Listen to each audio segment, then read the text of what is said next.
So what are we talking about today, Adam?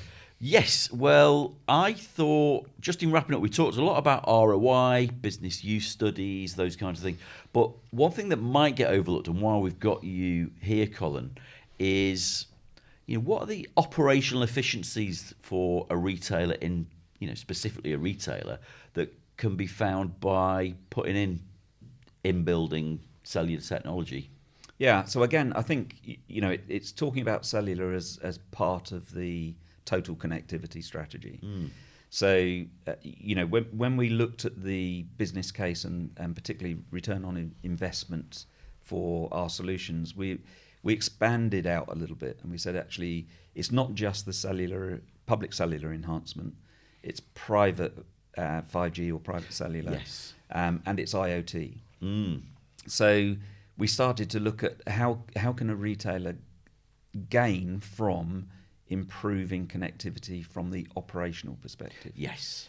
So, and clearly that's more than just cellular at this point. It includes Wi-Fi as well. So again, we're not at any point trying to compete. This is again this sort of mindset shift from Wi-Fi strategy to connectivity strategy, isn't it? Exactly. Where are all the benefits Exactly. if we have both? Yeah. Yeah, They're exactly. sort of summed up in wireless connectivity, aren't they? And that includes Yes. Yeah, mobile absolutely. and Wi-Fi. Yes. So I mean, particularly around the operational efficiency, for me, it is a broader wireless connectivity discussion. So as I say, we looked at public cellular enhancement, we looked at private cellular, and we looked at IoT. We didn't specifically look at Wi-Fi, one, because we're not a Wi-Fi company, and two, because corporates have all got their Wi-Fi strategies sort of in place. So what else is it they could do to drive some efficiency?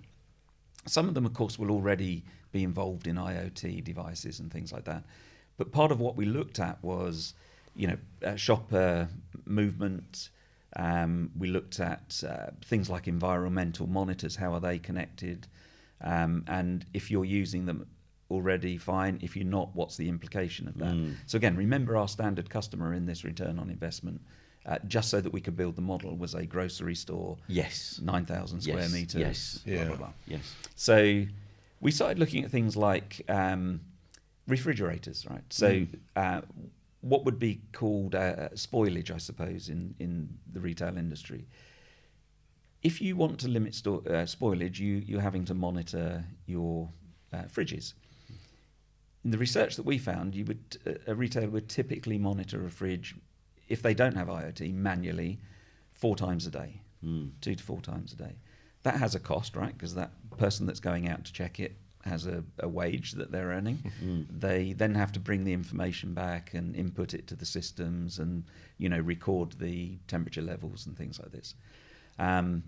If that fridge was being monitored with an environmental monitor, you wouldn't have that manual checking, right? You would just have a constant live update of what the refrigerator probably with an alert set, an alarm set, whenever you've got the variance. Yes. Yeah, exactly that. Yes. So if it drops below level, then you get an alarm. Rings the engineer's straight there. Yeah. So you limit the spoilage of food that goes out of date quickly, such as refrigerated or frozen food. Then you start thinking, well, actually, so what other impacts are there from a fridge that goes out of temperature? It might be that suddenly it releases some water, right? I mean, it's all the ice is melted and you're getting puddles of water. So you can do environmental monitoring for water leakage and stuff like that. And if you do that, then that has an impact on the risk management that we sort of touched on earlier. For people slipping on the. I was just going to say, like health and safety. Yeah, exactly. Even I worked in retail back in the day, and we used to have a refrigerator, and I used to go in there and probably try and waste a bit of time. But if you did fall over in there, most of the time I was in there on my own. Yeah. If it was a freezer, especially, you don't want to be stuck in there for too long. Even in a refrigerator, you don't want to be stuck there too long. So there's a real harm, a risk of harm, not just a risk of like banging your knee or whatever. You could potentially die in a refrigerator.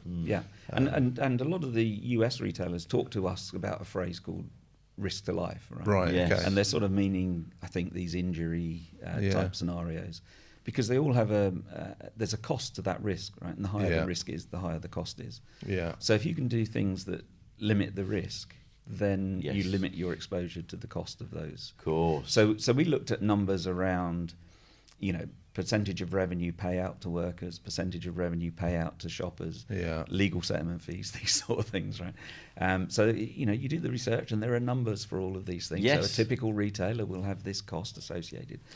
So again, we use the bottom end of the bracket when we were looking at these things. You get things like improvement in shelf stacking. So you're less likely to run out of goods on the store, and that on the shelf. So that has two impacts. One is if you're not running out of goods that are on the shelf, then people have the opportunity to spend more, right? Because if the good's not there, they can't buy it. But your speed to replenishment of goods on the shelf is improved, and so instead of letting them run out and have that issue, you're sort of replacing them quicker. Also, just sort of general inventory management processes. It's all moved to handheld devices. Yes, making making sure those handheld devices are properly connected and delivering the information they need. So at this point, we're an enabler to this, right? Of course, we don't do those systems per se. No, but what we do is enable the connectivity for those, whether they're public cellular, private cellular, or IoT. And the reason that's important for us is that, and it feeds into our return on investment model, because our public cellular enhancement solution, the Quattro system that you're very familiar with, supports private cellular, and it supports IoT services on top.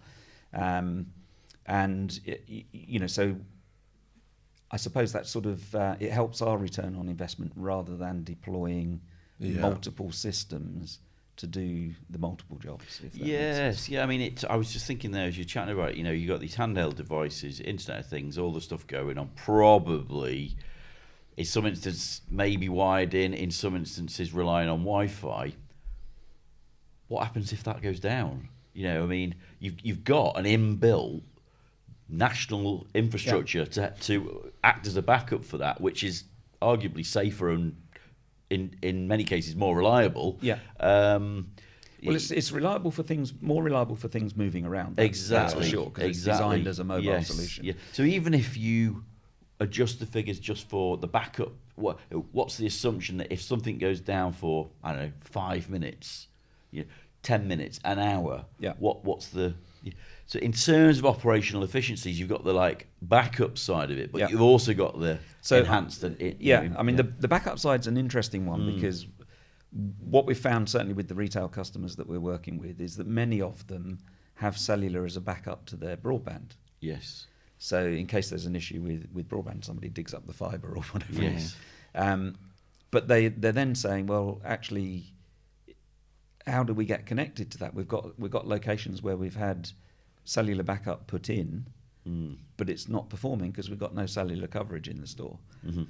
So it's an overlay for that system as well. So I think look, the reality is that the benefit in the business case is more around on the revenue side. But there is a proportion that feeds into it on the management of operational costs. There's no reason risk. Why the two can't layer on top of each other. Absolutely, they do in my model. Exactly that. So the return on investment number that we have accounts for both. And I should add that on the revenue piece, we work down to profit.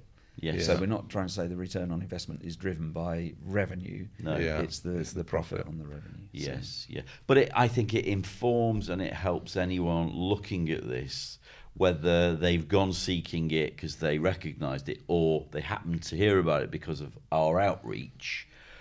The operational efficiency side might not be the initial piece that they go looking for, but if it's a piece they find that they hadn't really factored in or thought about in much detail, this is when you deploy a system like the one that we would help them deploy, they get all of this stuff.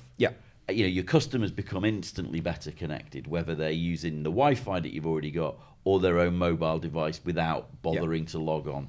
Your operational efficiencies are improved. Your health and safety, duty of care to your colleagues, customers, visitors, goes through the roof, because if someone were to fall over at the back corner of a store without mobile signal, the only device they've got is their mobile phone. Yeah. it's are not we good really news. asking them to log on to Wi-Fi? That's at right. that point, yeah. Enter your email address. Yeah. But the truth is that would be, and that becomes a bad.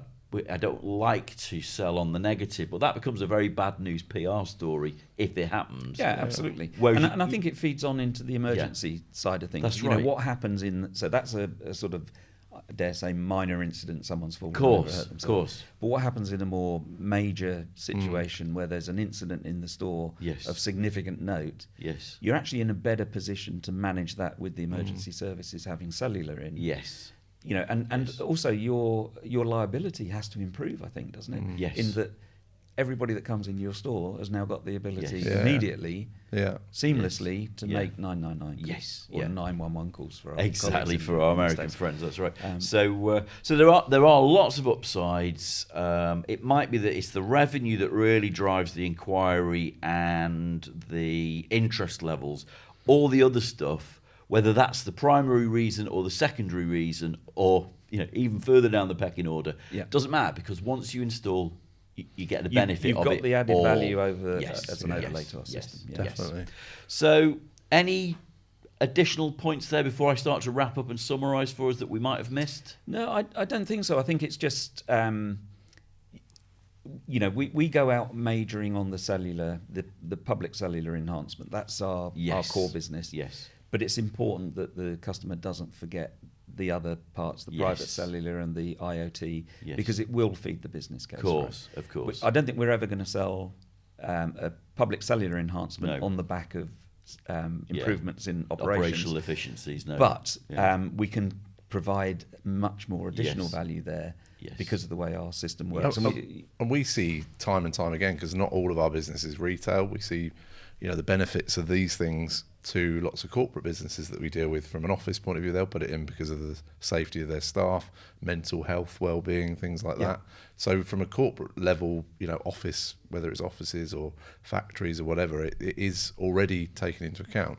So it is quite an important thing that we don't want people to miss, that if you're going to invest and get a return on investment here, it's going to have a double value to you. Yeah, exactly that. Exactly. That. Yeah. So, in summarising, I always like to bring things to a close as neatly as possible. What I would say, actually, to any retailers, anyone watching that's interested, who might want to challenge some of these numbers that we've been talking about in this little series we've been very lucky to have Colin on board with, let us know, because I think we can set up a meeting, whether on Teams, face-to-face or otherwise, and I'd love to be there when the challenge is happening, because I know that Colin is you just want to be beaten up. I know that Colin is so well-versed with these numbers, because I've run through them with you, as I know Mark has as well, and it'd be interesting to see that. We can set that up, let us know.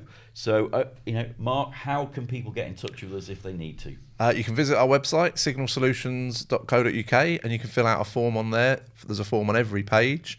Or you can send us an email, info@signalsolutions.co.uk, or you can find us on the social channels, Signal Solutions or @Signal Solutions. Yes, you'll find us there, definitely. So, once again, Colin, obviously, Very welcome. Really enjoyed spending some time with you today, both on camera and off camera. It's nice. We had a nice bit of lunch before. A little bit of tapas. Yes, exactly. Mark, thank you for setting it all up and getting us all here. No worries. And we'll be back again soon. I'm absolutely certain with more content on Signal Solutions TV. Thanks for watching today.